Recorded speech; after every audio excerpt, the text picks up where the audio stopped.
আসসালামু আলাইকুম। স্বাগত জানাচ্ছি খেলাধুলার আপডেট নিউজ ট্রেন ক্রিকেটে। ভয়াবহ বন্যার পানিতে ভাসছে 12 জেলার বিস্তীর্ণ অঞ্চল। মানবিক বিপর্যয় দেখা দিয়েছে দুর্গত অনেক এলাকায়। গত 2 দিনে 4 জেলায় মারা গেছে অন্তত 8 জন। টানা ভারী বর্ষণ ও ভারতের ত্রিপুরা রাজ্যের উজান থেকে নেমে আসা পানিতে বাংলাদেশে বন্যার পরিস্থিতি চরম অবনতি হয়েছে। দেশের 12 জেলায় আংশিক বন্যা দেখা দিয়েছে।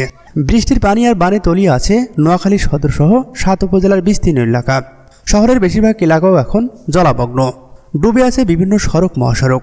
জেলায় পানিবন্দী অন্তত 20 লাখ মানুষ। ঘরে পানি ঢোকায় চরম ভোগান্তি পোহাতে হচ্ছে বাসিন্দাদের। দেখা দিয়েছে খাদ্য ও বিশুদ্ধ পানির সংকট।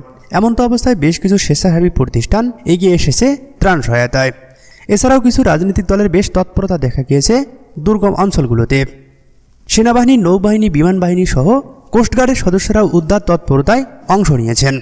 দেশের এমন করুণ পরিস্থিতিতে উপদেষ্টা হিসাবে নিজের প্রথম মাসের পুরো বেতন ত্রাণ তহবিলে জমা দেওয়ার ঘোষণা দিয়েছে অন্তর্বর্তীকালীন সরকারের যুব ও ক্রীড়া উপদেষ্টা আসিফ মাহমুদ। বৃহস্পতিবার রাতে সামাজিক যোগাযোগ মাধ্যম ফেসবুকে এক পোস্টে এ ঘোষণা দেন আসিফ মাহমুদ।